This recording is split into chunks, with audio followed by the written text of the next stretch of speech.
Welcome to the State of the Nation. My name is Henry SSALI for the African Alumni Association. Before we start, we wish to acknowledge this land on which the University of Toronto African Alumni Association operates.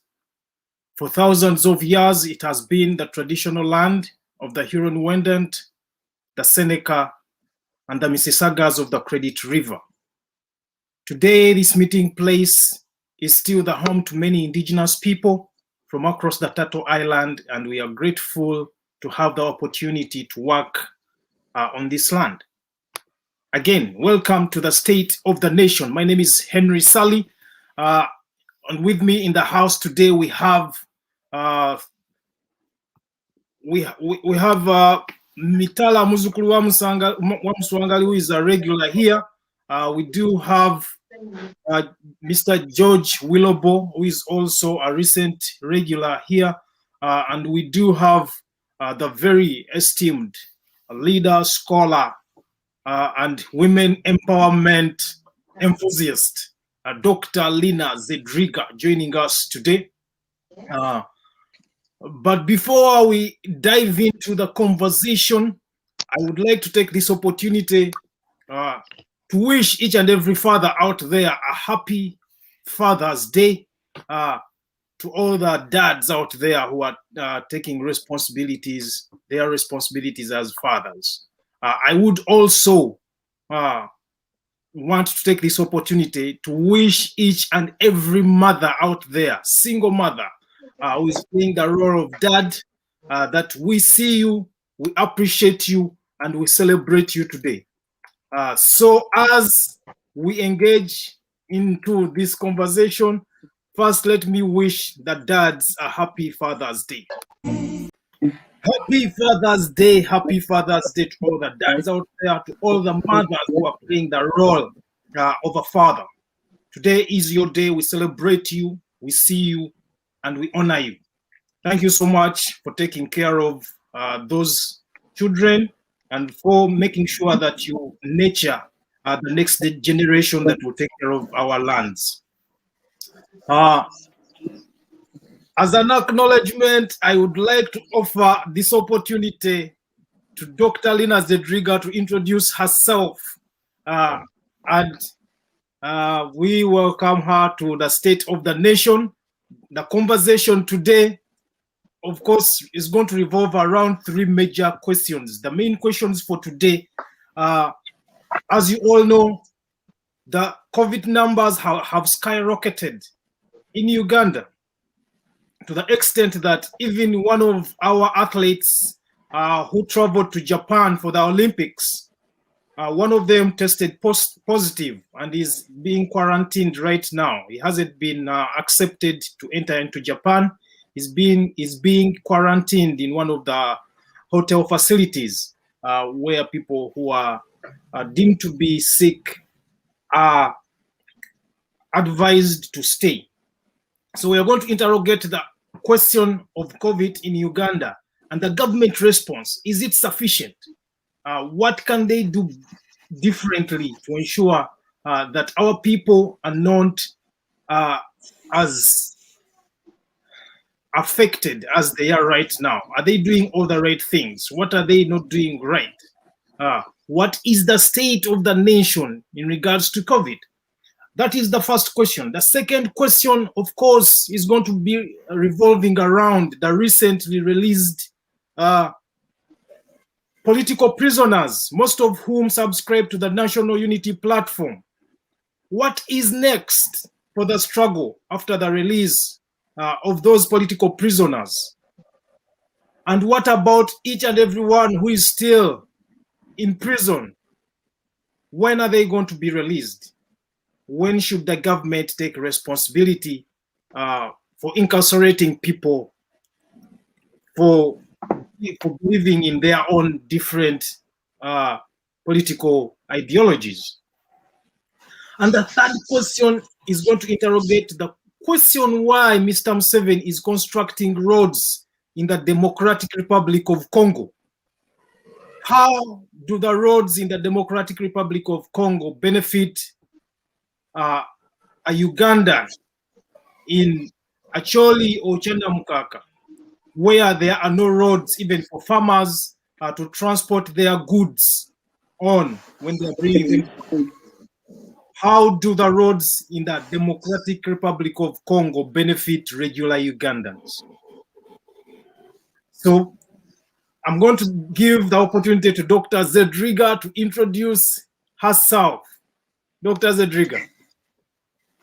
Yes, thank you so much, Henry.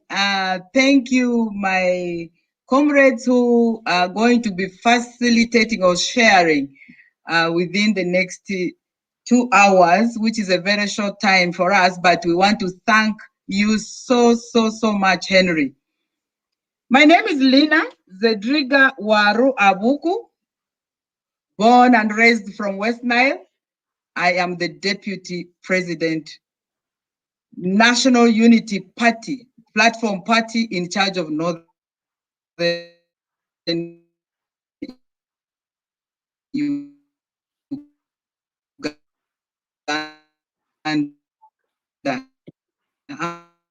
I'm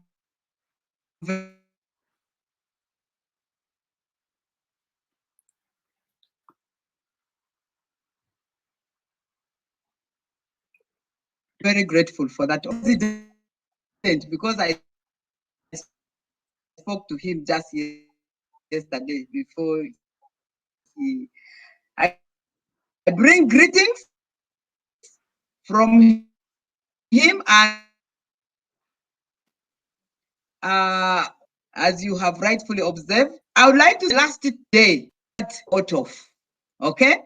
So I want to say I am still the substantive, vicious, focused, and both and still very resilient, focused deputy president. I would like to also allude to the circumstances. You know, after the elections, 14th of January, the pressure, some of you may have seen, the assassination attempts, the massive every day we want to deliver and stuff. That day I talked to Lubowa. I was actually on my way from Arua going to the airport. I played him stupid. I played him stupid because if it couldn't get in their mind that I am not to be bought, that I am here by choice, that for me it is about my personal journey, then I really pity them. They need forgiveness. I salute all fathers. And to that extent, I want to start by quoting from the book of Psalms. People have cried. I salute you all. I want to give you the book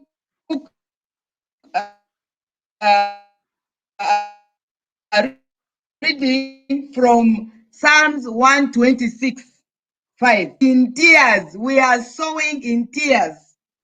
We will reap while singing songs of joy. Men have cried in my ears, Mama, nawe ogenze, Mama, nalinga tumanyintino. This, I have not gone anywhere at all. Actually, I was on my way to the airport. That was a clearance for me. And I went to Germany. I also came near here in East Africa. I have released so many affirmative videos condemning the continued stolen victory, condemning the arrests, reaffirming that I am here by choice. So what Dean Lubowa did, he thought he had actually got an elephant. He got a scarecrow. He got a scarecrow. I went to the Entebbe. I traveled away. I am continuing with my mobilization. I'm continuing very resilient, actually more resilient than before. Wipe your tears. Gather. And I want to thank those who called me, like you, and said, we don't actually believe it. And all of you, to be just, very cheaply, allegedly, delivered So take it from my mouth, read my body language. I still have my rosary. I am very defiant, very resilient, and organizing. This lockdown, for me, I'm actually not on social media anymore because that's where they are fighting the war. I am in my own space, physical. So thank you so much today for letting me clear this air and reaffirm my commitment. People, power, our power, and here to stay and everywhere all the time until we maintain. You see, the one thing also I proved to these guys that they believe on rumors. No wonder even classes in lectures where our children are attending classes by rumors. Hey, now I have got her. Where is she? She was out meeting high-level people, poking and delivering, poking, holes in the falsehood of their so-called victory. Okay? So, what is the state of the COVID?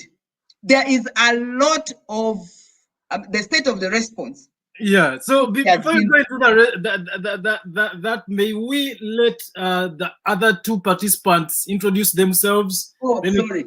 Then we I apologize. I get so passionate. For me, this is a personal journey. It's not about, Thank you so much. I apologize. It's okay. Next time I'm going to invite you just by yourself so that you can give us everything because 2 hours are not enough. All right, Mr. Wilobo, unmute yourself. Well, it's very interesting and very, very extremely. I'd never seen Zedriga like live or one-on-one like this, but there is a lot of passion that really speaks in tones, and in the energy that she has is really, really enormous. My name is George Wilobo, and I am here as a political observant and as analyst as well. I observe so much of political atmosphere of Uganda, but most importantly, I'm also a political activist. Well, I happy Father's Day to myself and to the rest of the fathers out there. And we also send heartfelt condolences to those that lost loved ones in this pandemic, and also share our encouragement with those that are taking care of people that are infected and by the coronavirus, and those that are in hospitals. We also extend the encouragement to those that have lost businesses and source of livelihood back home due to the pandemic and due to the current situation. We welcome you all and thanks very much.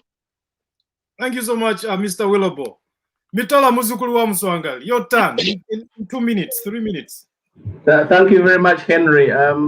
It's a great pleasure, as usual. I do welcome Dr. Lina Zedriga. We've had, I think we've had the conversation 2 times. One, I think both on phone, but she's been a bit elusive as far as I could mention. But I'm really grateful that Henry has finally been able to put her here, so that we can have, a lively and friendly conversation about a wide range of issues, particularly with regard to the questions that have been posed by Henry for this afternoon. So, good afternoon, everybody. How are you? Nice to see you. I'm so sorry I wasn't here for the last 2 weeks. I've had some few commitments here and there.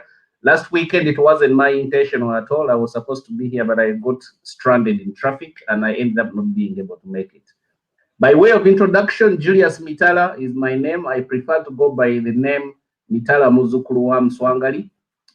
In respect of my grandfather, the gentleman who raised me. I join my colleagues to extend warm greetings to all fathers and mothers who are raising families in whatever variation that you are raising a family in under these very difficult and abnormal circumstances.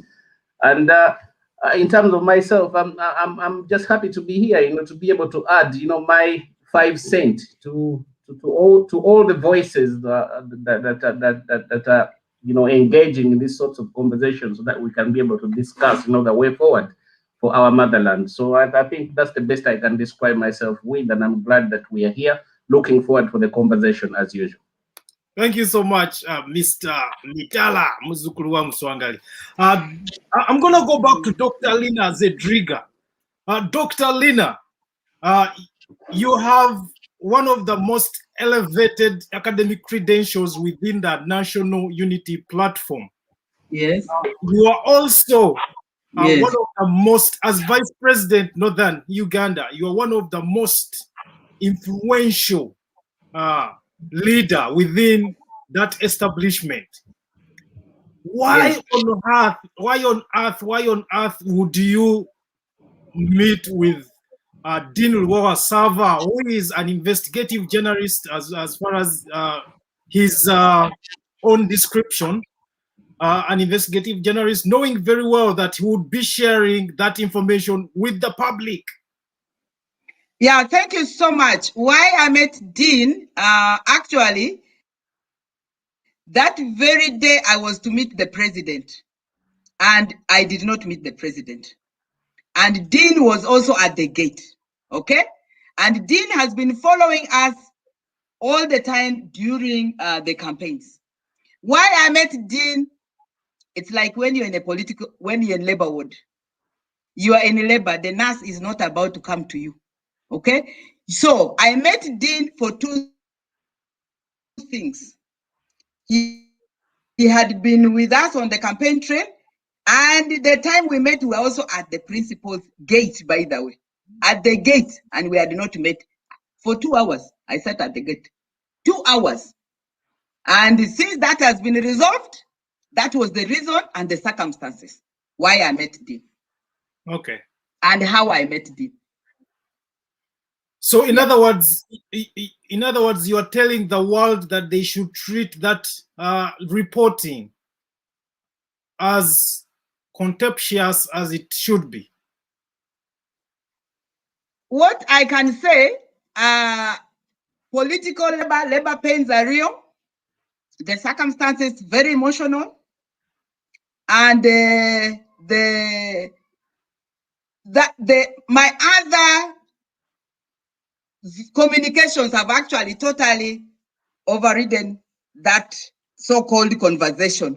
Let the world from today listen to my communication, which I did in April, because Dean was February.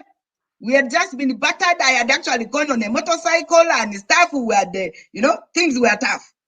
I was at the gate for hours. And I said I did not meet a principal, but that has already been resolved now. Okay. So, given those circumstances, and then other regions had already met principal, Northern except Northern. And then there's something I would like, it has also been resolved, but there was an information I got to the effect that I was being sacrificed for failure to produce a single member of parliament. So I had totally failed. So those were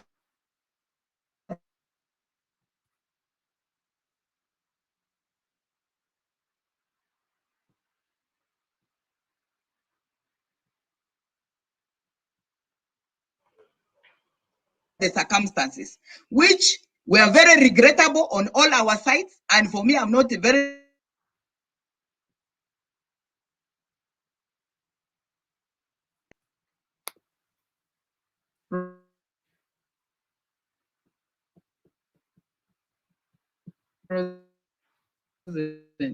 yes, I'm not diplomatic. Trained by this Lubara woman in the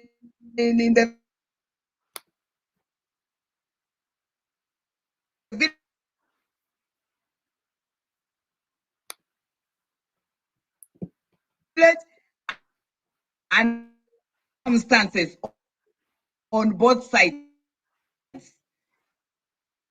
Right. It was very critical. It was an unfortunate thing that, but I have since apologized from the fact that, you know, many people were very analytical. They say, Lina, that's not you, so we have deleted. He wants to write on it. He wanted the space.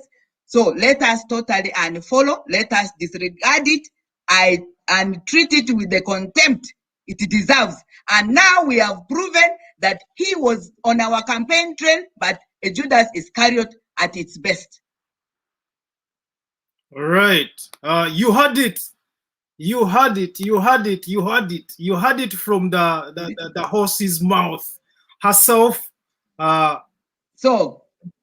So well, after that, I have gone ahead and made communications to that effect, and I think I shared with you that video. Democracy in Uganda. Yes. You know? I have seen that video, yes. Because that video was in April. It was in February. This is now June. And this did not also know that my commitments are to myself. When I was unveiled, I told and committed that I was on my way to Arua to retire in the village. What would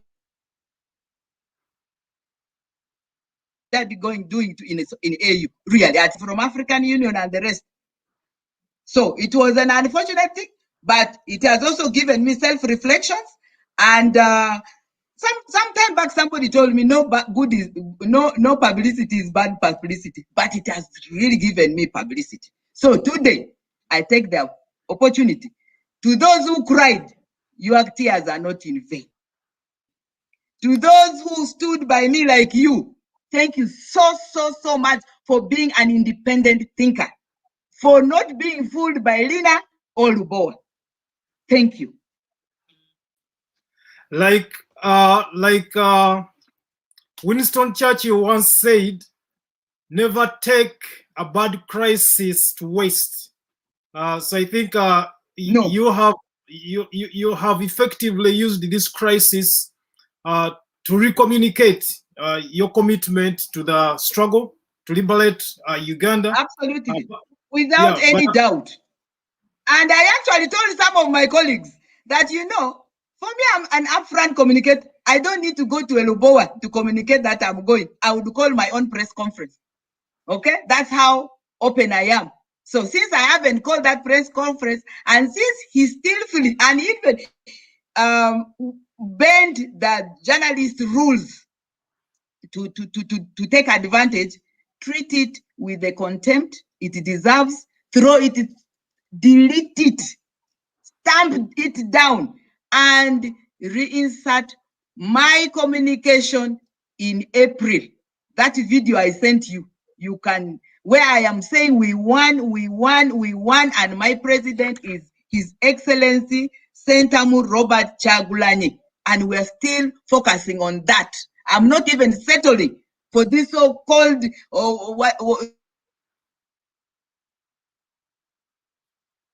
for this, we are in opposition. No, we are not supposed to have been in opposition, so I'm not settling. All right, I'm gonna let my other colleagues respond, starting with Mr. Mitala. In 3 minutes, please respond to that.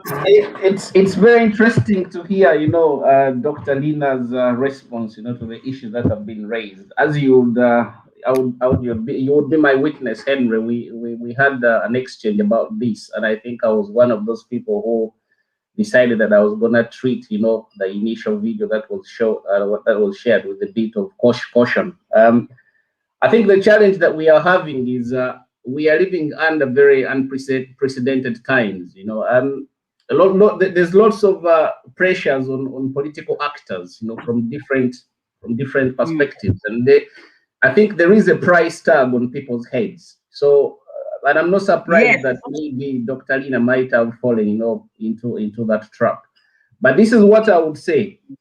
I think for leaders of Dr. Lina's caliber, they've got to be extremely careful in the way they communicate, you know, with a variety of sources, because there is every risk that everything you say will be taken out of context. There is every possibility that everything you would say would be interpreted in a completely different direction. I saw the initial video, and I I reached out to Henry, and I reached out to a different person, and I said to them, look, what's happening here? I hope Dr. Lina has not done, the undoable. And the person came back to me with a robust response, and he told me that no, this is not possible. This is actually what's happening. And I shared that communication with Henry, but Henry shared a different kind of perspective with me, and I saw a different video again afterward, which I shared with Henry, and I said, I think these sorts of things need to be taken with a bit of caution. But I think, as you said yourself, the challenge, and I think the lesson that could be learned from this is that going forward, I think leaders of your kind must be extremely very cautious and careful, the way you communicate with different sources, because the risk of you being misrepresented is quite very high. And I think one of the other challenges that arises from that is that once a misrepresentation has gone out to the general public, you're always going to find yourself, on the defensive side, trying to defend your position. And that's not a desirable position to be, especially at this critical point in time. I do wish you well, and I hope that those issues can be resolved properly. And I think that's all I could say about that. Thank you so much, Mr. Mitala Muzukuru wa Muzwangali. Mr. Wilobo, unmute yourself, please. Well, thank you very much, Henry. And for Dr. Lina's response, it's quite clear, but also fuzzy. It's clear and fuzzy at the same time, based on the fact that you see, that is like being on the defensive when it's already a squad goal. At the back of people in the struggle, there are so many things that happened. First of all, the precedence that has been set in the Ugandan political scene is that anyone that is meant to like talk to the person in regime or to the people in power tantamounts to either a form of buyout or a form of defection, which is very, very unfortunate. But also, it's very clear that it's easy to manipulate the regime's systems and the regime's interests, based on the fact that there is quite a lot of politicians that have been in the defensive, just like Dr. Lina, but it's just because of the current the atmosphere that they operate in, whereby in the minds of the dictator, it's always a priority to silence the strongholds. Now, the strongholds will be in terms of activism, in form of political strength that they bring onto the opposition, and then the resistance, the strongholds in resistance, and also some of the people that they feel they are the biggest and the strongest chains of political resistance, like Dr. Lina. No one, without a doubt, knows how strong a chain is Dr. Lina in the NUP. So it means that it will be the desire of those that maneuver or those that secure political buyouts and political propaganda to be able to, of course, infiltrate in whatever way possible. They infiltrate with the aim, because remember, if you brought a big fish like Dr. Lina into the political atmosphere of NRM, for example, you know the commissions that would get out in return. So it would be a very big one for that matter. However, looking at it from the political prism of NRM, it is something that requires clarity in terms of maneuvering your existence in NUP itself, because these are people who are the followers of NUP may not be able to understand it as maybe we in this platform are understanding it, and those elite classes that may understand it. However, the strong players, the supporters, would look at it as a way of, because remember the current wave of buyout, where the president insinuates and says we are talking to this particular political party. Like, for example, he hints we are talking to FDC, and then appoints Sevugwao. But behind all that, behind the scenes, their talks, their maneuvers that are happening. So it also holds water for someone in the NUP strong support to have a completely divided mindset, even after the defensive or even after the explanation to beyond reasonable doubt that someone may have. For me personally, I do not doubt Dr. Zedriga for even for once. However, it is our current pressure as political players, the current political atmosphere of Ugandans, of the political leaders in opposition are really at stake, and their integrity is mostly at stake than any other thing. So it creates a very, very porous environment for them, even just to have a conversation with someone in the regime would be treated as a way of defect. And you're seeing what the appointment or the appointment of Sebugwao is doing to FDC currently. It has created a very big hole that will take time to really fill. And if they are not to take it very seriously, to really start having a very serious fundamental changes in their leadership system, it will create a very big defiance completely from the supporters. So it is a very big thing that much as the video that made rounds in the entire social media was clearly some sort of witch hunt or some form of looking for likes and looking for followings in social media platforms, but it also created a notch in terms of trusting the integrity of leadership in the political opposition, especially in the NUP. And also, if you look at Dr. Lina talked about the advocacy that you're having in terms of as NUP, as advocating for the victory, the lost victory. But in actual sense, when you look at the political play that is on ground, it waters down the activism of the legitimacy of your president, for how your party is playing along with the current regime by electing the shadow cabinet. That is legitimization of the current regime, of the current president, and also making all the political game swearing in and accepting and acknowledging the responsibility in terms of parliamentary committee appointments and all these other structures that make up the legislature of Uganda.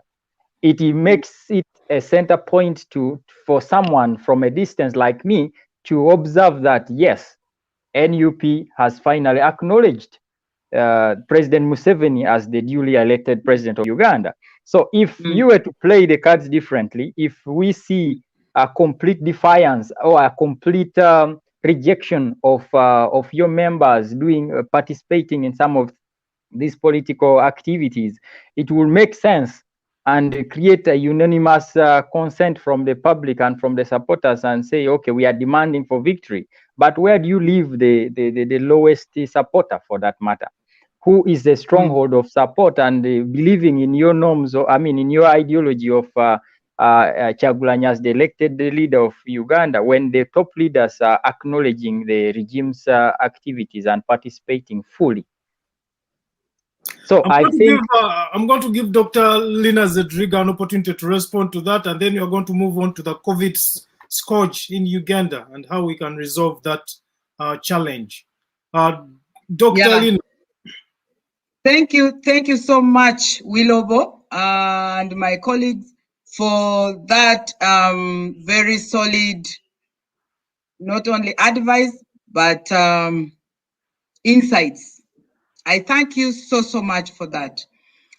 The circumstances to the elections and post, unless if you were here on the ground, what we went through, some of the things you saw in social media, and then our challenges as a new political party that was more running on goodwill, on faith, on a trust, and in the whole country.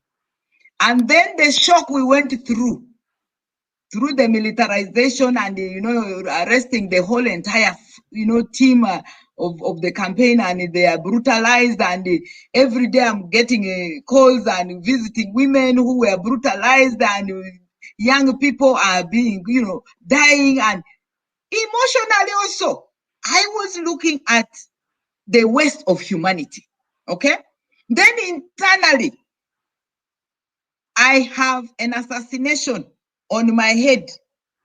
I circulated that notice, which was signed. None of you responded, by the way. None. I circulated, nobody. I was to have been killed. In fact, that video saved me. I had been cornered to be murdered, to be killed. That video, bad as it is, saved my life, because as this thug thought I was going to meet him, I was off to Entebbe. Thanks to individuals who believed in me, not the party. And I'm not bitter about it, because they were stretched too thin. They were stretched too thin. And we had all this information coming from Chitalia. Oh, they have already isolated in Nubi and Lee. Oh, they have, they think the circumstances were not normal. The circumstances were life and death. And when you have a wave of a window to save your neck, which I did, it is worth it, because now at least I can talk. I am alive. I was to have been killed that day. Let me tell it to you, with the rosary on my neck. And as a result, the speaker, current speaker, even came and said, confessed in public. You all watched that he brutalized us in the north, and so he needs to be paid. And then internally, you get an information that actually you have not delivered anything. Okay, you have not delivered an MP. You see the kind of information circumstances I'm under. I am to be killed internally, So anyway, but that should not have happened. But the circumstances were tough. We have braved it all. We have come out of it. We have learned a lot of lessons. Yes, I will not communicate anymore to anybody. Consider about, oh, we are delivering you to where and so on, whether to Dean or so on. I have also shared with him this very link. Because these are people we were with on campaign trail. These are people who posed as noob. So for me, we have lessons as an entity. What happens when it is you, Sally, whose life is in danger? And how is the response as NUP diaspora, NUP headquarters, NUP regional? And when it is Mama Lina's life and everybody keeps quiet, what happens? I'm not blaming anybody. That video saved my life, because somebody from, not even a NUP member, sent me an air ticket and I went to Germany. I went a bit bitter, but I cooled down and reasserted myself. Okay? So we have a lot of lessons to learn, like a firstborn, like a prime gravida. When you have gone to, we have just delivered your firstborn. There are so many things that goes wrong, but eventually you learn. You learn to bathe the baby properly. You don't pour the baby with the basin. You bathe the baby with. So we have bathed our baby with the poo-poo and so on. We are back on trail, more vicious and ready for the second born, and more organized. And I want to thank you people for that. Yeah, thank you so much, Dr. Zedriga. I just want to have two more follow-up questions. Number one, why would the people internally try to blame you for not delivering under the circumstances that they know the election was stolen? How do they evaluate your performance under such circumstances, especially if they believe that the election was indeed stolen?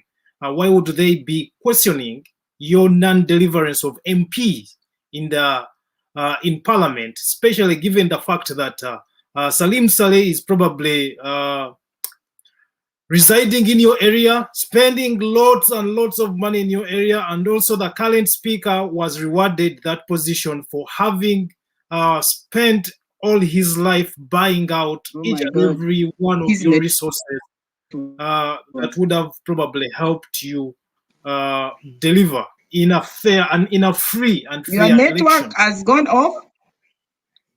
I think it is his. I think if I may take it from there, that was a position I equated to coming from a labor ward with your first baby. We have resolved it.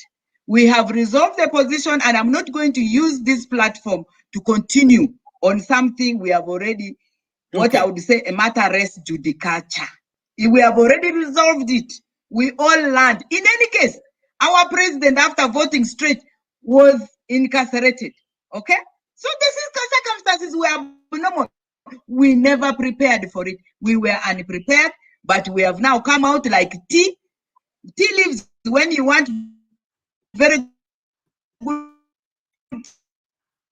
tea leaves, you put it in very hot water. We have been not only hot water, but in boiling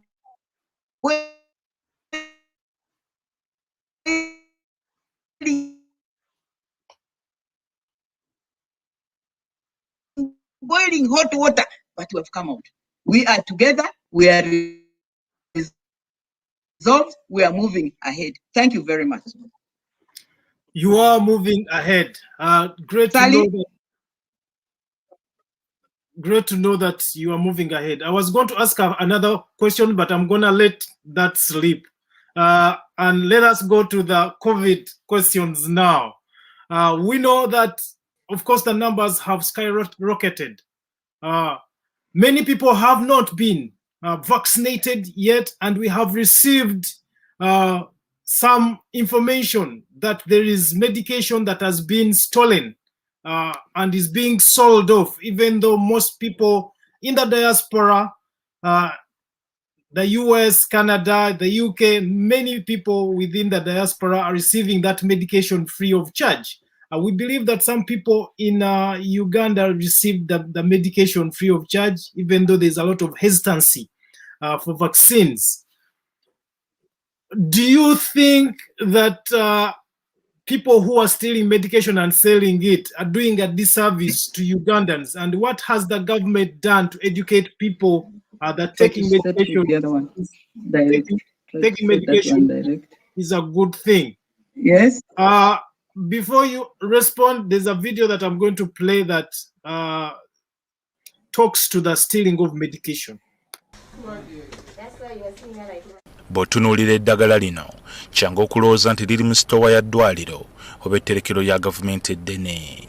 Kyokka lino lisangiddwa mu nnyumba ya muntu owa bulijjo e Nansana, Uganda. Okusinziira akakiiko akalondoola ebyobulamu mu maka g'omukulembeze w'eggwanga kayite State House Health Monitoring Unit, lino lyaleeteddwa ku Sagulongo era okulizuula batemezeddwako batuuze.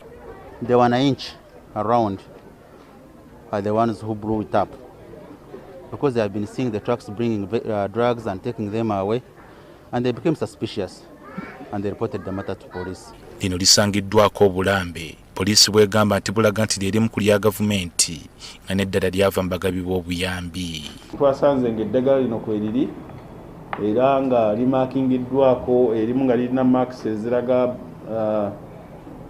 Government of Uganda, non for sale, endala nga ziriko joint medical stores in Zambia. Tukitegedde nti abaddukanya akatundiro k'eddagala kano akayitibwa bronchi be babadde batikkula eddagala lino era ng'erimu lisangiddwa ku mmotoka kwe lyatuukidde mu kifo kino. Omukyala asangiddwa mu katundiro kano yeeganya okubaako by'amanyi ku ddagala lino era mbu ye abadde yeetundira sooda we n'ategeeza nti ebirala bba yasinga okubimanya. Simanyi we byalange ndi mukozi mukolaawo. Ndi mukozi babanyonyodde nanyini byo dokita ate taliwo sawa zino nze ndiwo obululu nebya kiliniki nze nali nabireka ntunda byakunywa kati. Ono wabula poliisi emukutte agiyambeko mu kunoonyereza wabula nga bba ono ye amazeemu omusubi. Kalenzo ne sawa zino akuumibwa e Nansana ku poliisi nga tuli mu kulondoola eddagala lino gye baalijje naye abakugu abamu be twabadde nabo batutegeezezza nti eddagala eryo ku katale libalibwamu akawumbi kalamba aka ssente z'e Uganda. Abantu mu kitundu kino basigadde banyeenya mitwe kyokka ne basaba wabeewo ekikolebwa okumalawo obubbi bw'eddagala. Sinnagemebwa wadde vaccine esooka sigifunanga naye ate kati ebibokisi n'ebibokisi eby'eddagala bibalaga babikwese mu mayumba gaabwe sikya makulu. Hello. Kiraga obuvunaanyizibwa. Can you hear me? Because I've had a drop in the... Tukyewuunya twatumaze ebbanga nga tumulaba naye nga tumusuubiza muntu asobola okukola ekintu ng'ekyo. Kale otuuka mu malwaliro ne bagamba panado taliiyo, genda omugule mu kiriniki, ugenda n'omugulayo naye nga mu ddwaliro taliiyo. Kyokka nga eddagala lyandibadde mu ddwaliro erya gavumenti, abakiriniki nga bano eddagala lino libalirirwamu obukadde n'obukadde bw'ensimbi lirindirira kusunsulwamu ab'ekitongole ekivunaanyizibwa ku by'eddagala ki National Drug Authority.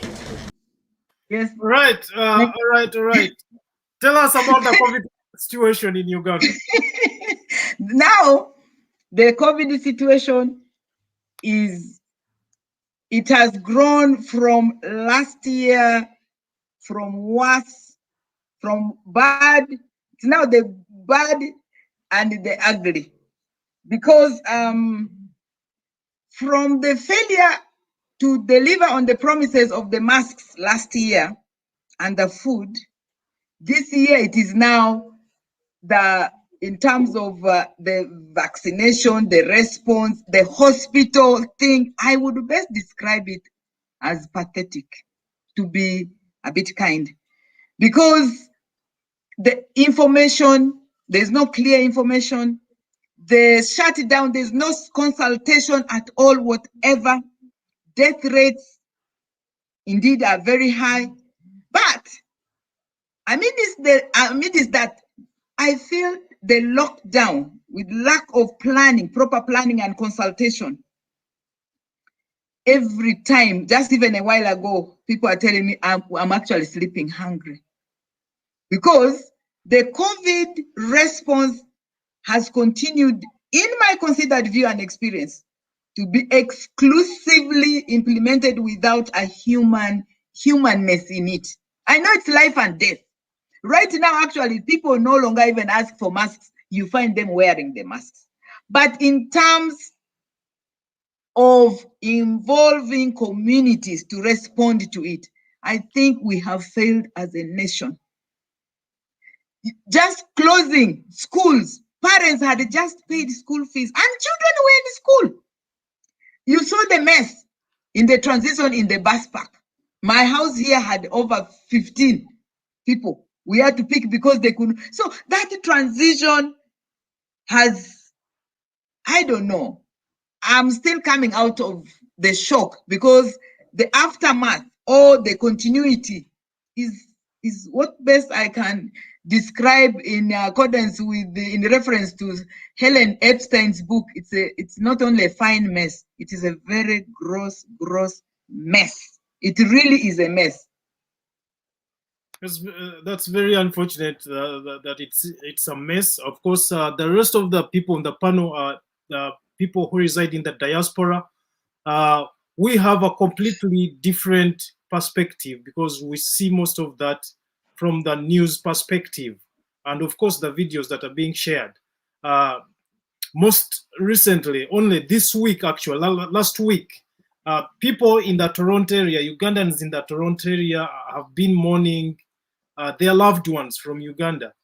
This week only, we have had about 20 deaths celebrated, 20 lives celebrated in Toronto. One family lost 2 sisters and a dad. The other family lost about 4 people within that span of the week, and the community is literally broken due to the losses that we are experiencing from our loved ones back home. My question now, and this is going to go to Mr. Mitala, who has some experience in mental health. What do you think is the state of mental health for Ugandans, and how should leaders within the different parties operate? Henry, that's a very, very emotional issue, I must say. I just want to draw some pictures here. In the UK here where I live since 2020, since March 2020 up to where we are, I think the country lost about 127,000 people. And that's quite a huge number of people to think about. But even amidst all that, I think, for instance, in the community where I live, I have never, well, I've only seen one body being taken away from where I live, but it's even not clear whether that person died of COVID or the COVID-related issue, because obviously it was at the peak of the time, and the lady passed away. She was quite of advanced age, and the ambulance people came up, dressed in their COVID white attire, as we've come used to identify them now, forensic kind of clothing. They took her away, but it wasn't clear whether she had actually died of the COVID-related issue or not. But I think that's the closest that I could say that I've come to experience, death in the context of the UK, and I'm speaking about 127,000 people who have died, in the course of 12 months or so. Now, the Ugandan situation is a complete contrast, because I think, as you do realize, and as everybody on the panel does realize, that most of the people who are being pronounced dead, we relate to them in one way or another.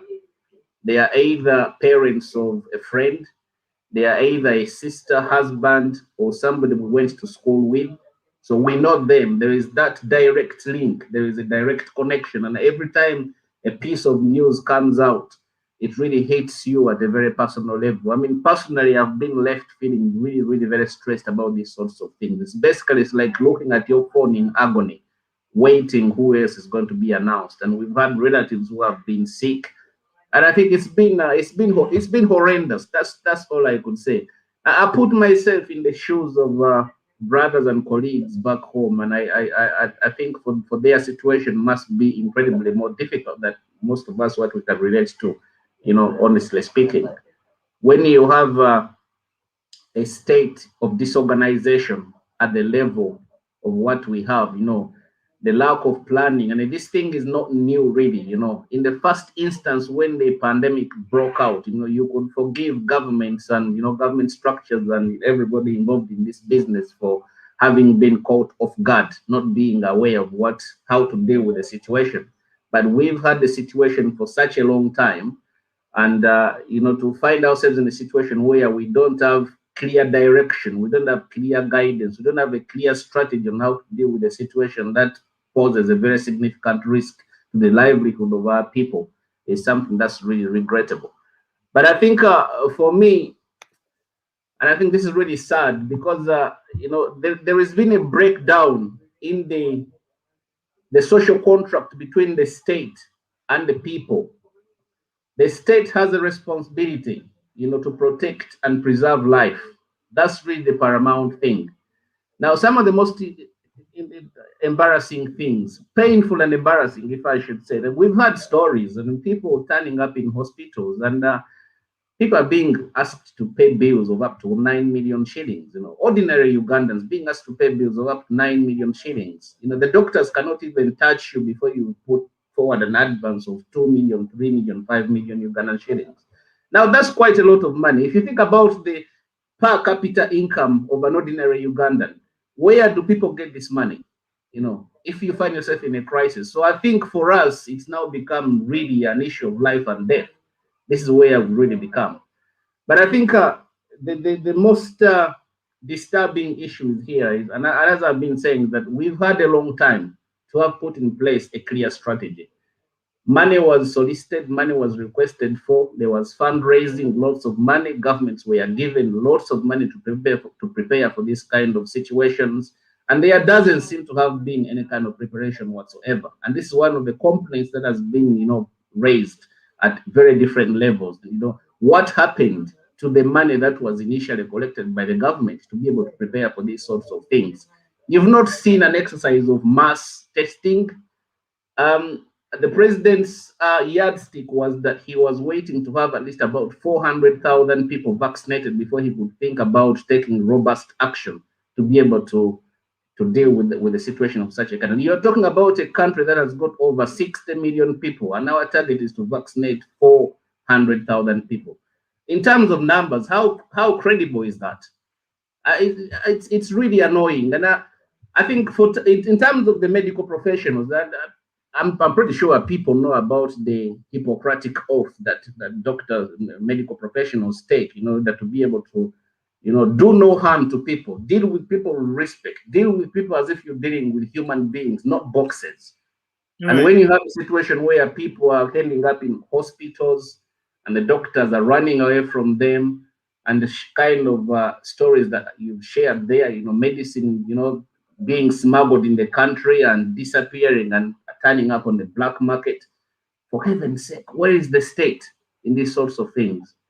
And these are questions that are really disturbing. But having said that, I think you've got to give Ugandans some credit that people are struggling in their own desperate situations. Everybody's trying to do what they think they can do to save life, but they are being failed by lack of a coordinated kind of program from the state, from the government, to be able to advise people properly on how to deal with these sorts of things.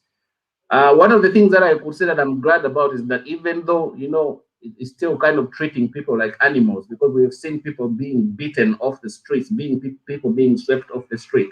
That is okay to the extent that at least for the first time, we are not seeing gunmen holding guns and shooting aimlessly at people who are not armed. So obviously, there is every need, and I think every sensible person would support the government's measures in trying to, save people and save the situation, drive the message home that the disease is real, the virus is real, it kills, and it kills in numbers. And I think it is important that we should be able to drive that message down so that people can take some responsibility for their lives. But I think the critical issue needs to go to the core of government, is that they need to account for the monies that Ugandans gave the Ugandan government money willingly. Yeah, thank you so much, Mr. Mitala. So it's those sorts of things that are really, annoying from my perspective. That's the way I could respond to that. Thank you so much, Mr. Mitala. Mr. Wilobo, Dr. Zedriga said that people are dying of hunger now. Do you think the lockdown is necessary, especially given the fact that the government is neither immunizing people or even doing mass testing? Because I know in North America, the reason why they put the lockdown is so that most people can get immunized, so that we can get back to normal. How effective is Uganda's lockdown, and what does the government, Mr. Museveni's government, think they are doing right or wrong? Thank you very much. Before that, actually, to answer it straight, it's that first of all, the lockdown is necessary, but the efficiency of the lockdown is extremely appalling. But why? How did we reach here? How did we get here? First of all, if you remember the first lockdown, there was the surge that we are seeing now is not as before, and we locked down totally and completely. Now, what happened? The government received, in terms of grants, loans, and in-kind contributions, donations, a tune of 4.3 billion. In fact, 4.3 trillion shillings. 4.3 trillion. That is almost the entire budget just to handle the COVID situation alone. But guess what happened? 6.6 billion. This is actually, I was reading the auditor's yes, the Auditor General's report of 2020-2021. It shows that 6.6 billion shillings was actually returned into the consolidated fund. Can you imagine? Unutilized. And then 143.4 billion was made procurements which are inflated or do not have supportive documents that even supports the procurement itself. Actually, 1.3 billion was unaccounted for by the entities that received them. So this is money that was just squandered in thin air. And the worst one is that Uganda, the task force that we are seeing today, allocated 5.5 billion shillings, Uganda shillings, to actually procure or to distribute equipments. Equipments include ambulances, pickup trucks, and motorcycles and other utilities, other equipment that would help in the COVID situation. But guess what? Some of the entities that were meant, and this is from the Prime Minister's office, some of the entities that are meant to receive these items do not even acknowledge even a single item being received. KCCA, for example, was meant to receive over 17 ambulances to help in the metropolitan area in the COVID situation, but none was delivered. There is no acknowledgement of any equipment received. Now, where does it take us? It takes us to the fact that when you look at the lockdown itself, the efficiency, Mr. Mitala talked of the state of disorganization. Instead of state of emergency, it's a state of disorganization.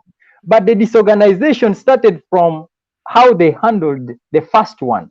Because if you imagine those exorbitant amounts of money that were wasted and put it into context that Ugandans live, the most 80%, 90% of Ugandans live hand to mouth.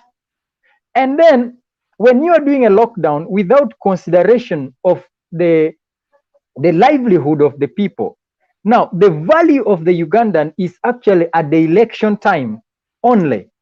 After the election, you have even seen that we shouldn't have even had an election for that matter because we are in a state of emergency.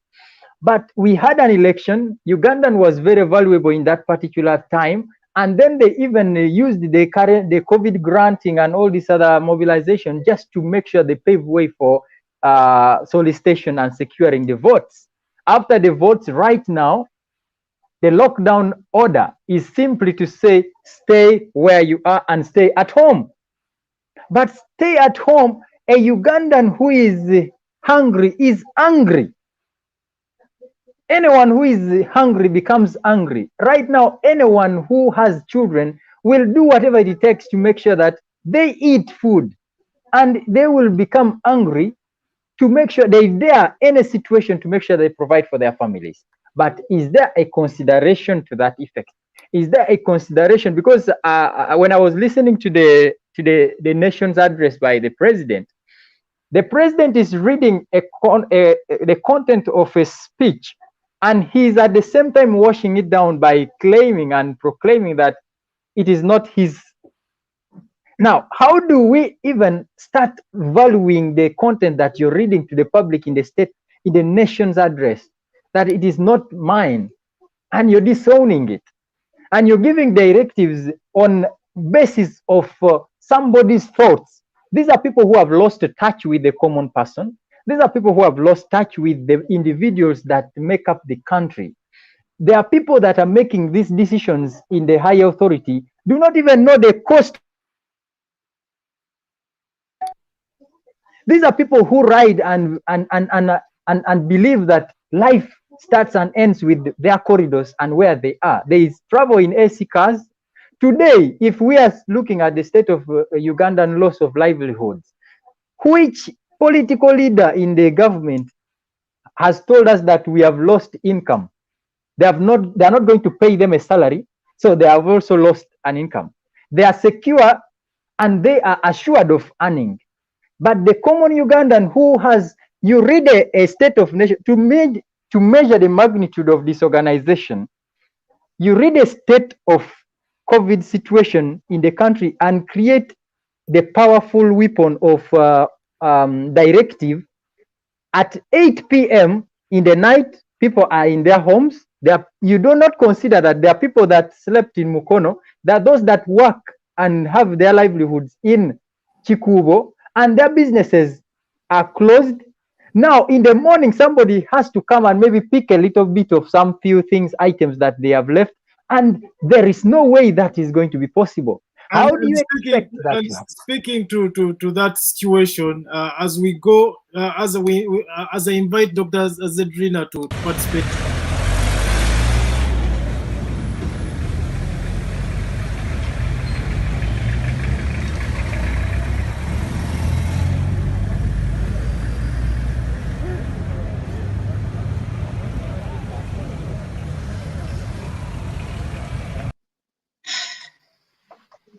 Dr. Zedriga. Yes, Henry. What happened to that gentleman that is in that video? I am reliably informed. This is, may his soul rest in eternal peace. He was on duty, a border rider, a husband, a father who was to go back home with some food. He took to the forest mall. He took there a client, and as he was on his border, he was found dead. And after that, actually, it was sent to me by yesterday. That video, I also watched it in the comfort of my house. Then a priest was also going to enter. Reverend Dr. Father Bernadette dropped dead. But these are two. The other one, he was in Gaba. This one is on the streets. So that's a dead body of a human being. Now has become a human remain in my country. And this is a young person. How should government respond? Well, what do you think they need to do differently? If you were in government, what would you guys do different? How I wish one. It's about involving in fact, there's this UN thing that leaving no one behind. The response and planning or the fine mess has left everybody behind, including me. After I received that video, I got another call. We're on our way to Arua with the body. The body is going to Arua for burial. The body is going everywhere. The busiest, sirens ever. And then my own neighbor up here was buried today. The grandmother to my grandson was buried. I couldn't go for it. I couldn't go for that. That is culturally, unacceptable. So the response would be, first of all, people are just not a bunch of they have responses. They have brains. They inform you. We would have organized.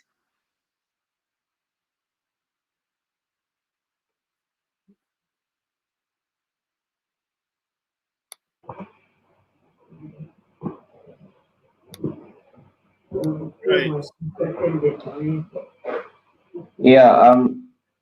While we've lost Dr. Lina there, I think you asked a very pertinent question there. That if any one of us here was responsible for making a decision, how better would we have dealt with a situation like that? I want to restate what George has already stated, that the lockdown is a necessary evil, and if it's being done correctly, and I think the public is not opposed to the lockdown as long as the lockdown is being done in a manner that is objective, responsible, and reasonable, and takes into account, people's needs, on the ground. So I think what all of us need to do is to avoid, escalating the situation, and we need to provide hope to the people, because I think it's very important that when you are in a sort of a crisis, you have to have people who can be able to motivate you and keep you motivated, so that you don't fall into the trap of becoming demotivated, if I should put it that way. Because at the moment, there is a lot of anxiety, and this anxiety is being driven forward by lots of unnecessary communication on the subject, some of which is credible, some which is not credible, lots of uncoordinated information coming from everywhere. Of course, it's very difficult at the moment to control, what information is going to be spread where, what sort of information is not going to be spread where. But I think what I would have liked to do in this situation is is for the president to let people who are responsible, people who have got the technical know-how, the experts, to be able to take charge of the situation. When you have a situation like that, you leave it in the capable hands of doctors. In other places where this sort of thing has happened, there are panels that advise government on how best to deal with these sorts of situations. Panels that include, people who are very experienced in fighting disease, people who are very experienced in dealing with public health challenges and things of that kind.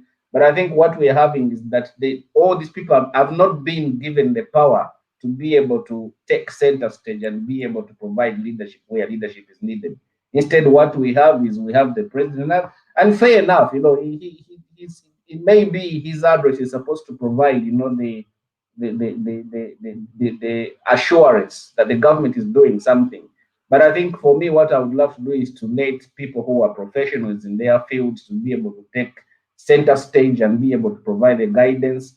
And then on the part of the government for it to show commitment and put money where money is needed so that the health sector can properly be supported to come to the rescue of the people. I think it's very difficult when you've got a sick relative or when you've got anybody, whether a relative or a friend or a member of your community, and you're having really to fundraise money for them, to be able to find affordable treatment, to be able to manage their hospital bills. Those sorts of things, they are actually very disheartening. So I think for me, that would be my response to that. Government showing effective leadership in these sorts of situations and enabling people who are responsible and experienced to be able to take tactical decisions that can be able to help our people get out of the bad situation. Mr. Wilobo, your response to that? You're muted. Sorry about that. Mr. Mitala specifically notes a very fundamental issue in terms of, we see the leadership. The moment somebody has a position but does not have power, that is not governance at all. And now President Museveni is playing, what we call in my language is called a leper. He is doing more or less each and everything from all the ministries, but yet we have people that are responsible for the line ministries. We have advisors, we have technocrats, we have so many people that are in the government that can really take part. He will just come up to make directives and only provide the guidance. But in response to your question, additional to what Mitala is saying is that, you see, if you involve stakeholders, for example, if you look at the task force that President Museveni put in place today, the previous one actually didn't make a lot of sense. It only had ministers and so many departmental heads who are not actually having a sense of grassroots touch and do not understand and know exactly what people are going through. But I would imagine with the current new cabinet that, because in his address, Mr. Museveni referred that some of the nitty-gritties in his speech are going to be handled and looked at and reviewed by the Prime Minister, who is going to be the head of the task force moving forward. So I would imagine and I would think that the way forward is to involve the stakeholders in all aspects of this in this fight. Because remember, you have the traders, you have the pedestrians, we have the people that are in charge of some of these traders, you have people that are in charge of these borders, you have the people that are in charge of the transportation business, you have the people that are in charge of, put all those people together and have because they understand their industry, they understand their livelihood better than these people that are in higher offices do. So it will be easier to understand and get the options and then incorporate them into the directives. Otherwise, people are looking to to the government, and government is helpless. Another thing that I would do differently, and I would advise strongly the government, and in the next platform kind of topical discussions like this, you would need to bring in somebody from the government, because this is a time whereby the advice that I would really strongly give to the government is to regulate, because you see, the situation, yes, is overwhelming, but it does not make sense for somebody to go for a test and actually have a test that is costing about 300,000 for an adult and 100,000 for a child. So somebody would really actually choose to stay with their COVID and spread it in the community, knowing and unknowingly. So instead of making all these exorbitant costings onto the population, come out as the government to regulate the cost of this access. And also, I would strongly recommend that there should be a universal testing program. Because why would you give a vaccine for free and then you are charging, the private individuals are charging overwhelmingly for testing? So why don't you first of all create a system where universal testing is able to understand and to make sure that these people, you are sick, I am sick, he is sick, so let us keep the rest of the people who are not sick safe. So people will know that, yes, I am sick, I need to stay home, I need to stay where I am so that I don't spread the disease. But now if you have an exorbitant amount of money, somebody is barely surviving and having a meal for a day, and you expect that person to cough out the money for treatment, for testing, whereas that is really, really very, very, it's something that is inevitable for the government if I was to advise the government. And thirdly, you would not expect the government to really patch out the current situation where people are receiving all sorts of oxygen cylinders, because these oxygen cylinders are also, some of them are poisonous, some of them are industrial, some of them are medical. So what criteria are they using to, everybody is running up and down looking for any type of oxygen from whatever source that they are looking for it from? And these are the same people that are really contaminating the lungs of the population in the name of treatment, but instead the oxygen becomes poisonous instead. So why don't you regulate such situations whereby the supply of oxygen should be maximally done by the government, but where you privatize everything and people, individuals in the government are the ones owning some of these entities, it becomes very difficult to even regulate them. Because even when you come out as an entity, they are powerless to even speak voices to the injustice or to the things that they are being done, which are wrong. So with the current lockdown, you would also expect that the relief planning should be in place. There are people that you have locked down, but they have just paid rent.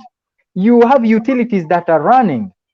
How do you come out as a government to ensure that the people appreciate that the government is working for them, but not on the contrary?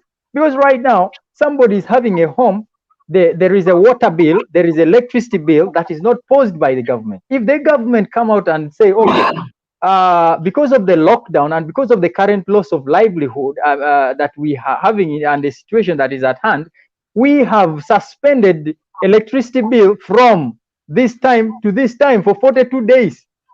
We have suspended electricity, we have suspended at least water billing, but rent, somebody has to pay rent, somebody has to pay all these utilities, but they are not earning a living, earning an income. So how do you expect them to really pay some of these services that are in fact very important to their lives?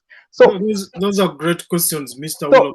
As a government, and I think some of those measures were put in place, but I think the issue is that those measures were not very carefully thought through. You know, I think where I would say they were a little too less for given the magnitude of the problem that we are dealing with. So, and I think if you look at other areas where the problem has been managed quite better than how we have done, the issue of mass testing is really critical to managing the pandemic altogether. Because once you know how many people within the sector, how many people within the population are infected, it's easier for you to manage that group of people than just enforce down these, cross-sweeping kind of measures, which are turning out to be really bogus, if I should put it that way.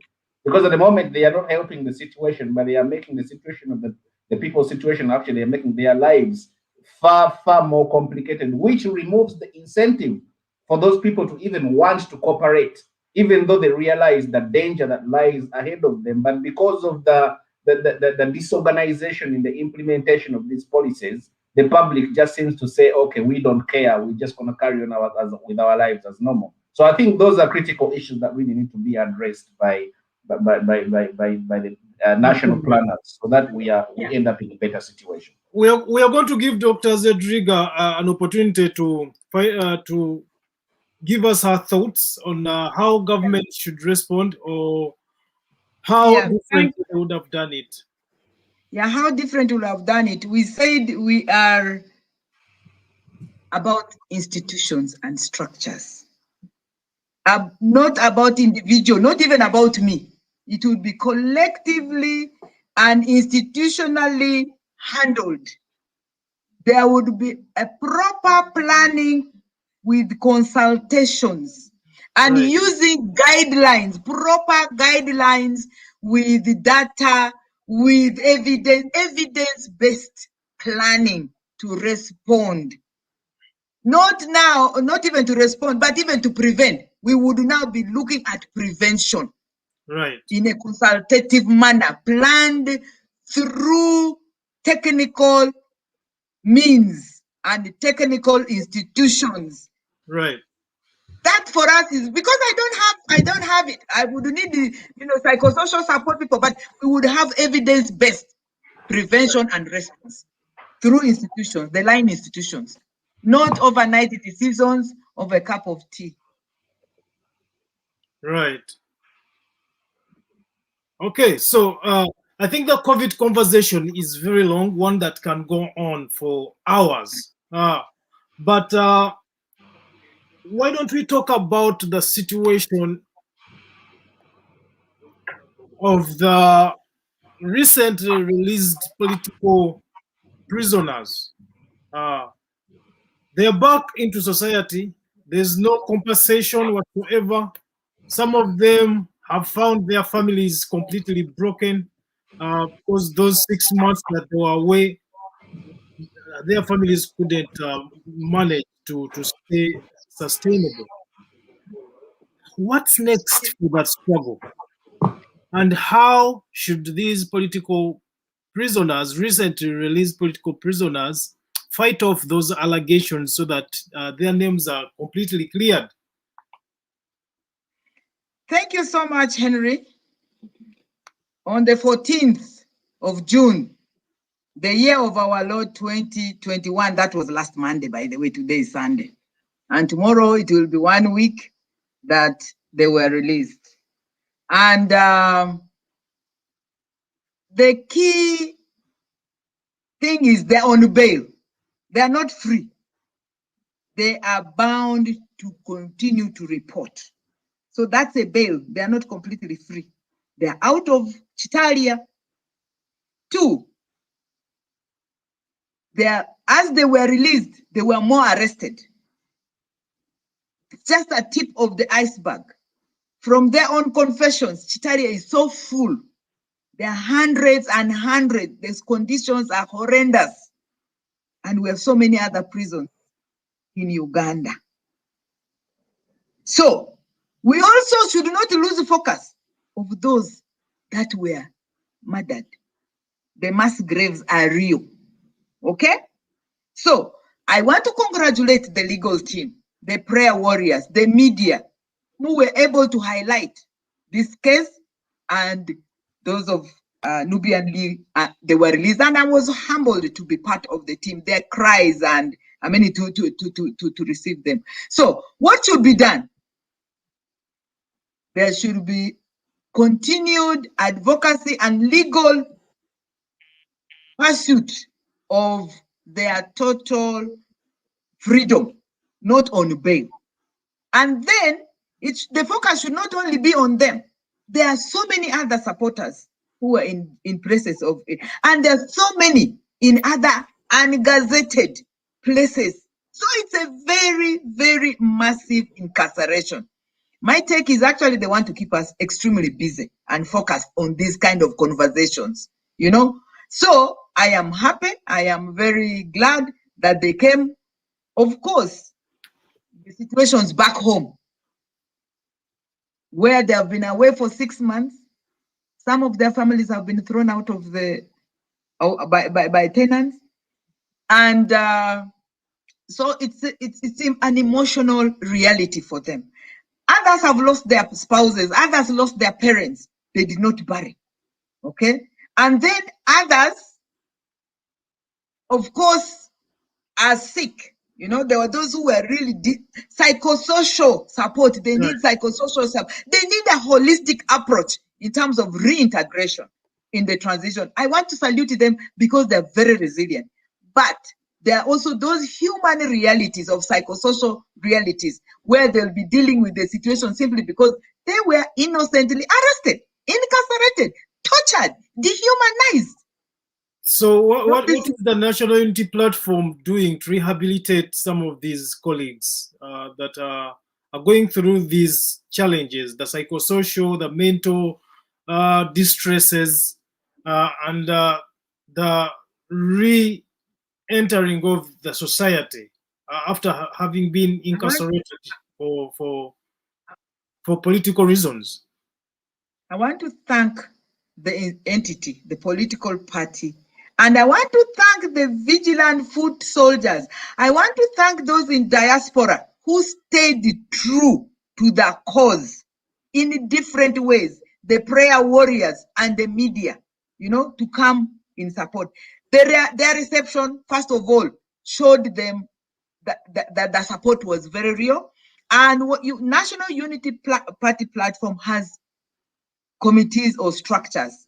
We have the welfare team, we have the medical team, we have the legal team. Statements are being, you know, they're taken from them in terms of assessing their different needs. Of course, now there's a lockdown. The offices are locked. So I believe the focal point persons are definitely continuing to do their work. Others were also advocating for an independent thorough medical checkup. Especially, you know, you saw Eddie Mutue breaking down. How many more are going to break down? That is now for them. At least they're out. Steps are being taken, and we hope even more can be done as an institution. Steps are being taken, even at the presidential level. Right. His Excellency Sentamu Robert Chagulanyi personally received them. I saw his emotions. I saw his tears. Okay, he is making sure that, you know, all necessary steps holistically are taken, whether it's a legal dimension, psychosocial dimension, family support, and so he went ahead the next day and hosted them for breakfast. I want to thank him for that, where they were able to share and cry. The crying is part of the beginning, but I believe documentations are going on, and the medical and other support and even families are still going on. I honestly thank everybody for that solid support. So the response is institutional, and I know the focal point persons at least. Then for the rest, the legal team is not going to rest. We are documenting, and we're also going to the courts to ensure that others gain their rest, their freedom. We have those in Western Uganda, we have those in Northern Uganda who have been picked, and so we are documenting these realities and following up. Within a lot of limitations, by the way, financial, human resource. Right now, our lawyer Wameli is out of the country. He had a very acute medical situation. He had to be rushed out of the country. It's not a normal situation. Okay, myself attempted poison even when I returned. You know, so we even within us, as we have conversations outside or where the situation is not yet stable.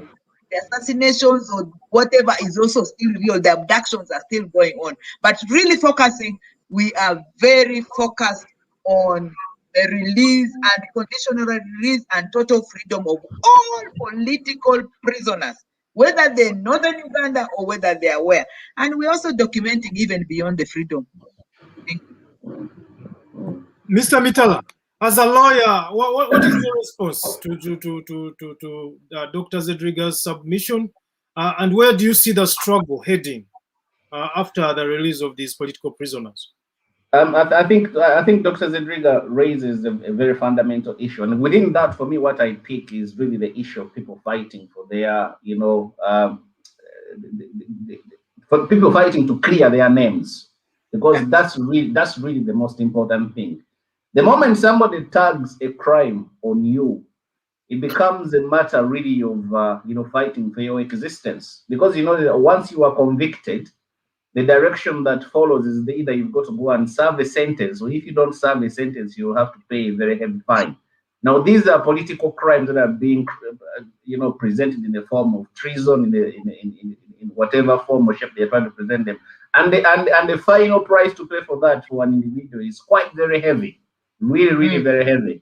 If you were to be if a sentence was to be passed on you as a political actor in every sense, and say, you've been found guilty of participating in a treasonous kind of process, the repercussions for that are far-reaching, even beyond you as an individual, but even, following into everything that you think about in terms of your personal existence and the existence of other people that surround you. So I think for me, the issue of people fighting to clear their names judicially is really an important issue, and I think that's where I would be putting my focus on. But I also have to add that I think many reasonable people do accept that the sorts of charges that have been, presented, they are baseless. They are without merit, and maybe this explains why the entire process is taking as long as it takes, even to reach to a certain point. Because seriously, if you've got a case against somebody, present your evidence in court and let due process take its precedence, But we see these scenarios: bail today, denied bail yesterday. The prosecution is not ready; they are still investigating. So I think Mr. Kiza Besigye has said that up to this date, there are still court cases that he is battling that took place that were initiated in 2011. Me too. I'm still also out on bail for deliberate. The charge is for deliberately spreading COVID-19 since last year November. Mr. Wilobo. But before you go to Mr. Wilobo, I just want to raise a very important issue, and this is my point: is that, and I hear you tasking, Zedriga, maybe because of her position as vice chairperson of the NUP, Vice President.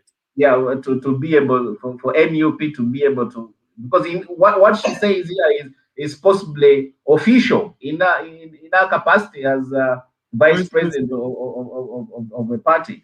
But I think this issue really should concern all Ugandans, regardless of whatever political party you decide, regardless of whatever political theory, political preferences you have. I think this matter should really concern you as a Ugandan, because as you've come to realize, is that the manner in which you are more likely to find yourself on the receiving end of the state primarily rests on what political thought process you have. Right. So if today you are a proponent, a supporter of the establishment, you are possibly at liberty to say everything you want to say, and possibly nobody is going to pay attention to that. But if you happen to be on the other side, the chances are that everything you say somebody will be paying attention to them. And then the next step is that you'll be charged for an offense, whether real or imaginary. And I think that's an issue that should concern all Ugandans. I think people, regardless of your political color, there should be that I think this weaponization of the court system, the weaponization of politics, is something that's really should be, it should be decried by all Ugandans of whatever capacity, in every form and shape. I think for me that's really a critical point. But I do hope and that the reassurances that Zedriga is giving are sufficient enough to say that the legal teams within the different respective parties will not rest until when they are sure that their clients' cases or their supporters' cases have been properly looked at, and they have been looked at on the merits of those cases, other than what we have at the moment. For me, that's really the critical issue there. Thank you so much, Mr. Mitala. Mr. Wilobo, do you think Mr. Museveni is deliberately keeping the opposition busy battling court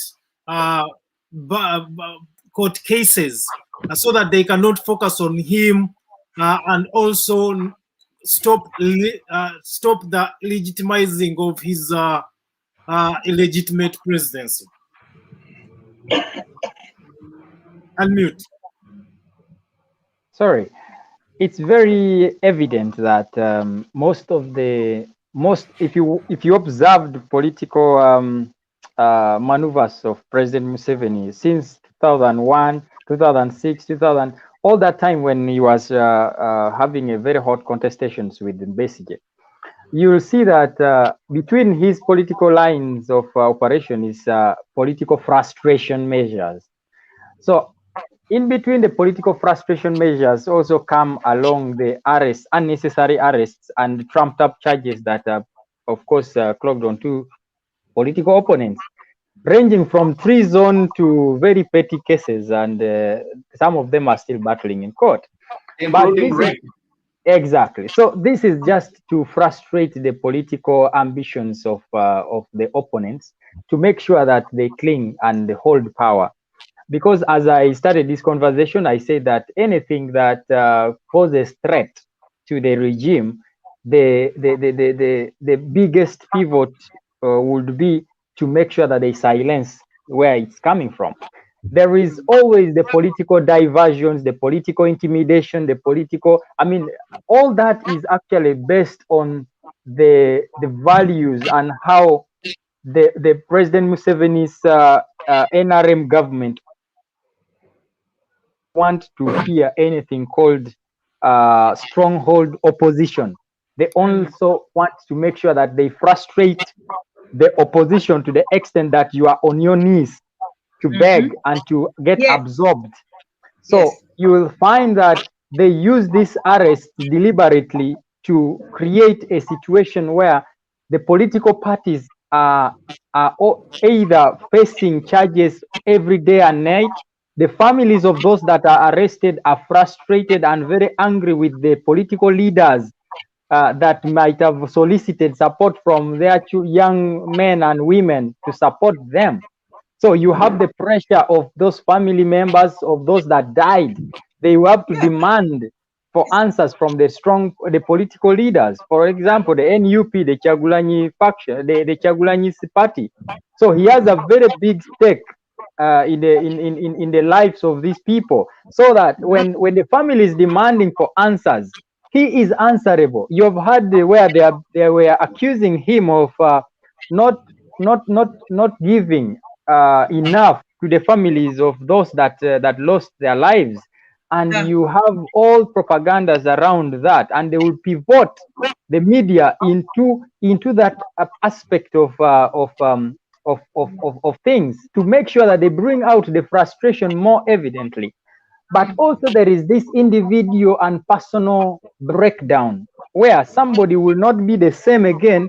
Like, for example, the life of Dr. Lina here is not if she's not an iron lady, she's going to be intimidated, and her life she has grandchildren, she has children, she has family members that are also at risk of her political personal political agendas.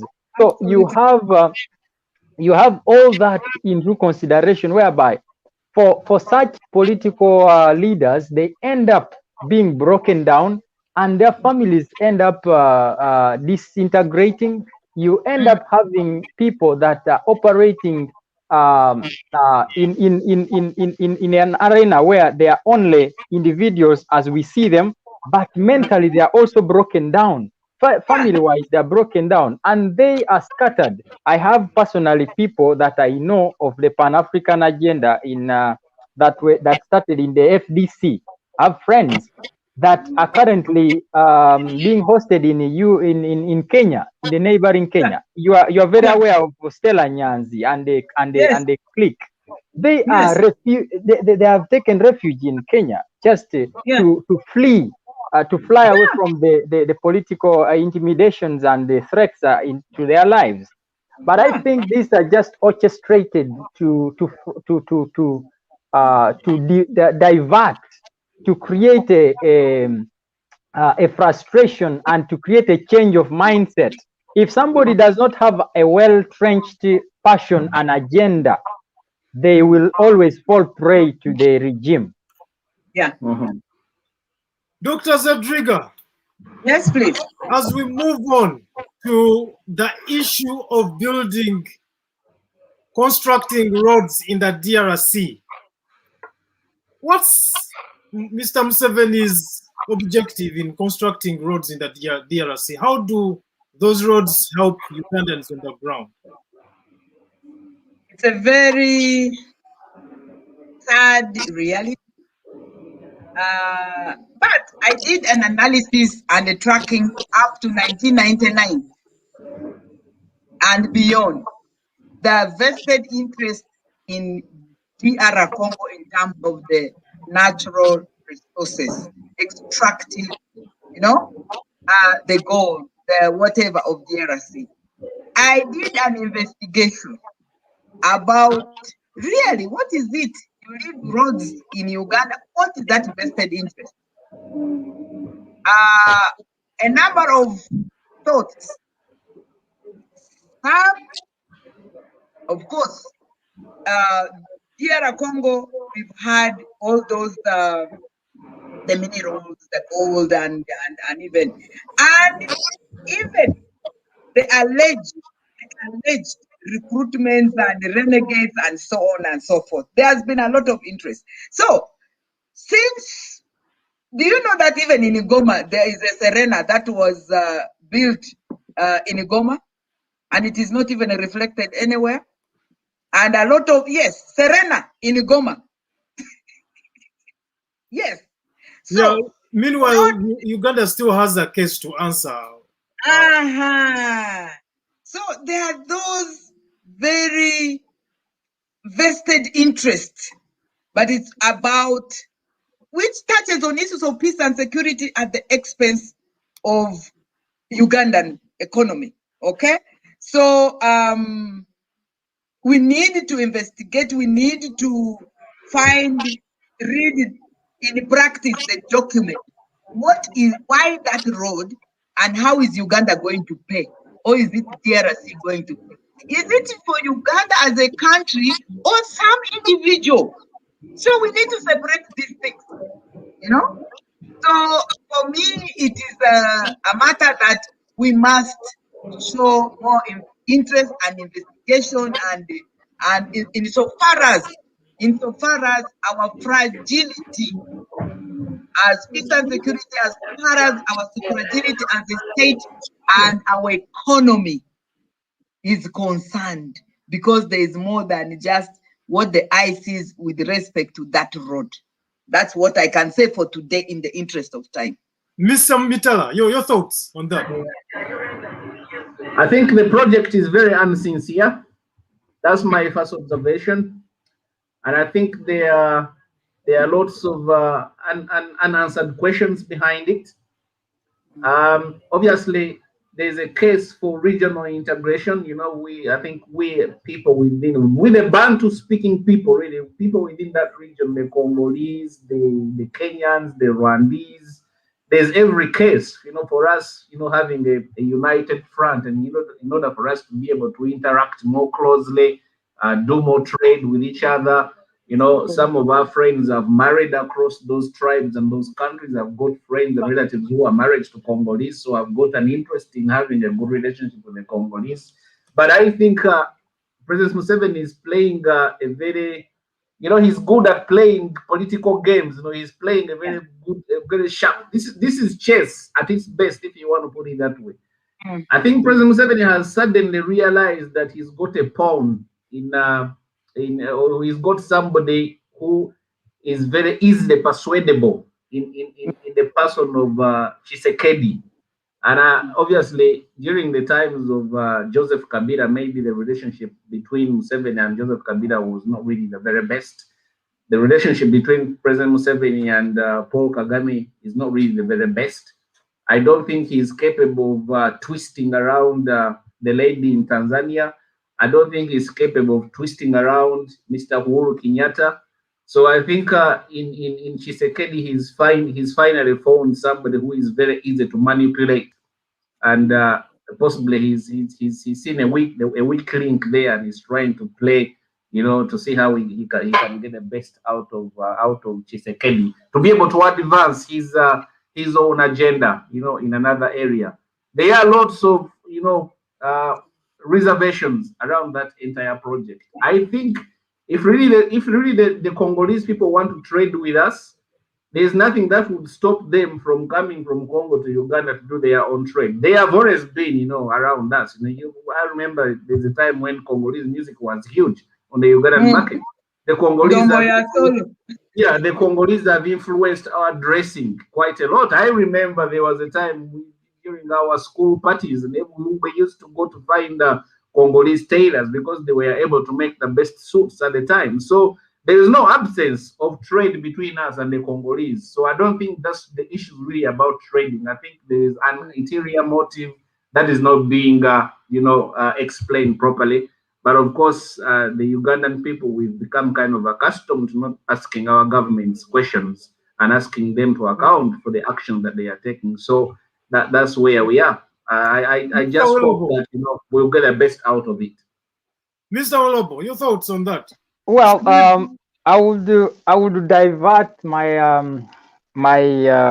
my submission with regards to the two submissions that were made by Mr. Mitala and Dr. Lini. First of all, what gives this there is a point of the fact is Uganda is not going to fund the entire project. The project will be funded about 20% by Ugandan government, and then the rest will be funded by the Congo government. And also, what motivates this deal and this project? First of all, the standoff between Uganda and Rwanda has closed a lot of business prospects for businesses, and due to that, as an alternative, President Museveni is always very swift to change goalposts. If you saw the development partnership between European countries, and then now he's changing gears towards the Middle East, towards the Middle East and then China and Russia. It is very evident that President Museveni is very quick to adjust to the next available options, which of course now patching and giving in 20% of the contribution towards that project was a buyout and to create a partnership with Congo. But also we have to agree here that Congo and Uganda, there is a very big, I did personally, when I was in the border district of Kasese and particularly in Buera, I did a feasibility study that was meant to create a market for beans across Uganda and Congo.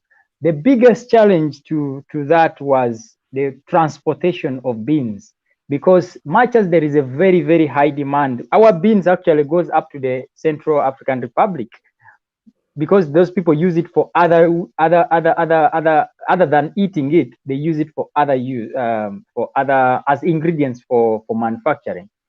But the biggest challenge is transportation in that regard. So paving an upgraded road that creates a movable transportation mode would ease the trade, would ease tremendously the aspect of businesses moving from Congo into Uganda and from Uganda into Congo. And also remember that because of the insurgency that is at those border posts and those rebel areas, it also is going to, for security reasons as well, it will be able to create an environment where businesses and the traders can move freely and make very good business prospects. But also, there is also this scramble for Africa that is coming through after this COVID, post-COVID, whereby Congo is very wealthy. Congo is very rich in so many ways, naturally endowed with minerals, but also they lack a lot of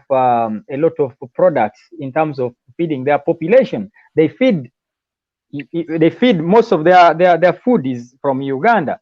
So because Uganda is the food basket of most of the neighboring countries, and particularly Congo with its vast area and population, it creates a very big potential for Uganda to dive in.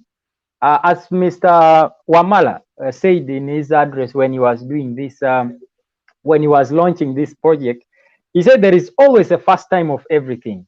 But this is a futuristic project. It's not something that is going to be used. It's not going to be immediate, but the fruits of it will be felt by those that are involved in some of this trade. Do you think it is reasonable to invest in Congo DRC infrastructure when the infrastructure in Uganda is still in a sorry state, and where the farmers pretty much in up countries cannot transport their goods or their farm produce to most parts of the country or even abroad? Something that I didn't mention in my submission is that most of the projects that get through in Uganda are influence peddled. The influence peddling is actually, it cuts across all areas of infrastructures in Uganda, where people in government, of course, because they have influences in those particular projects, and they make sure that they motivate them.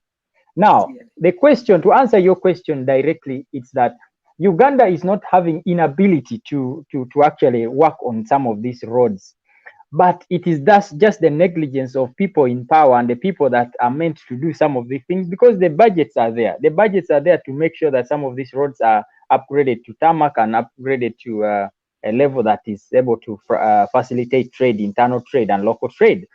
The problem is that some of these local leaders tend to squander the resources that are available for these particular projects and ending up frustrating government projects. Now, the government is supposed to take into consideration the accounting authorities and also make sure that they account and create a situation where these people who squander money are arrested or they are put to account for it. They do not follow up of such things. However, Uganda, as a beneficiary of other investments from, other donations, is not like when you lack, it does not prevent you from giving. Okay, so much as Uganda may have areas of lack and failures, it does not prevent Uganda from making a futuristic project investment in terms of building a road in Congo, if it is feasible enough. For me, in my opinion, it is feasible, much as the timing is not right. As we wrap up this conversation, Dr. Zedriga, your thoughts on that, and your thoughts on the conversation you have had today. Thank you so much, Henry. Thank you so much, Wilobo. Thank you so much, Mitala, and thank you so much, Ugandans and the entire global citizens out there for a very fruitful 2 hours today. The topics, we have only touched the tip of the iceberg, because each topic needed a whole 2 hours to integrate, because we also needed to interface maybe with the with those who are on the platform, on the social media, different social media. They needed to participate, because for us, we believe in the participation, the feedback. We are preaching to the choir, so we also needed the devil's advocates to come and chip in from the very start. with my issues and up to the end. We really would like to thank all of them. I know many of them are burning to have that conversation, but I thank you so much. My thoughts, these are thought-provoking, meaningful engagements and opportunities. I would like that this should not be just an event for today. I'm requesting and giving a deputy presidential directive to you, Henry, that I don't know whether you subscribe to my jurisdiction, but council will let this be sustainable. It's a very fruitful, vibrant platform. Please continue with it. Let it not be an event for yesterday and today and tomorrow. There is no. So let us have continuous conversation.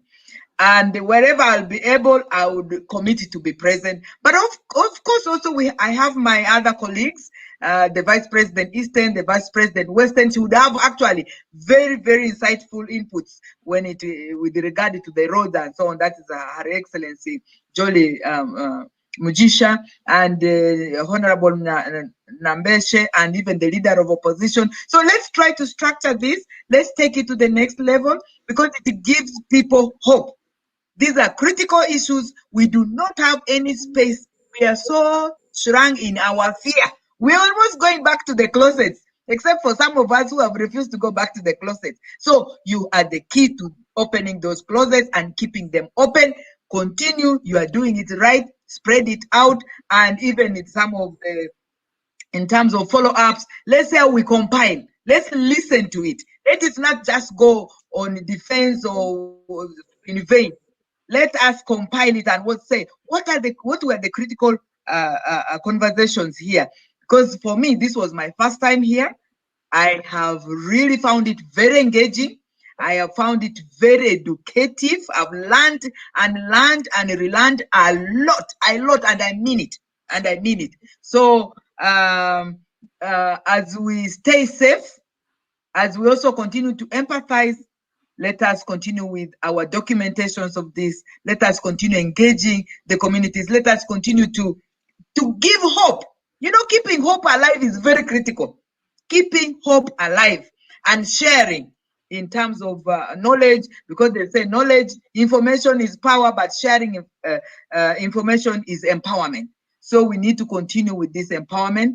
I totally am honored to have been on this conversation with very open-minded team. Thank you so much. These are issues that are very personal to me, but also the issues of life and death, those that we're discussing. And I would like to say thank you so much. Thank you so much for joining us today. Mr. Mitala.